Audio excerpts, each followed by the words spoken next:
guess the first thing is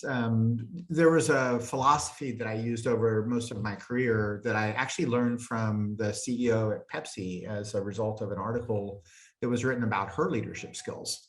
And Indra talked about the fact that she learned from her father that she should assume positive intent, that the people that she's dealing with on a daily basis are trying to do a good job. And so as the leader of that business, if she's finding herself frustrated with the results, then she has to look in the mirror and say, what am I doing as the leader to not get the right team with the right resources, with the right coaching and the right capability to actually achieve the results that we're looking for? And if I assume that everyone working with me is trying to do a good job and they have a positive intent, then I approach the daily challenges with the assumption that if we work together and we team and we collaborate effectively, we can probably overcome most of the immediate barriers in the way. That was certainly important as we went into the financial crisis, because when we were working with clients who were just scrambling to stay alive,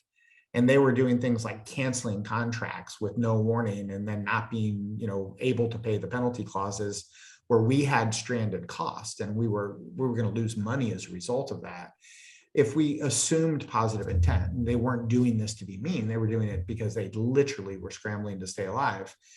then our response would be a much gentler, kinder response. Like, we understand what you're going through. We understand we could be difficult to do with, to do business with and take a legal approach to this. And then it would be a high conflict, long, expensive process. Or we could be more understanding, more thoughtful, and kinder in our response, which leads to stronger long-term relationships over time as you work through the issues and the business recovers and things get better. So I think the reason we were able to double the size of the business is because when the clients were in that period where they really were scrambling to stay alive, and they did owe us money, and they were causing us to lose money because of what was going on in their business,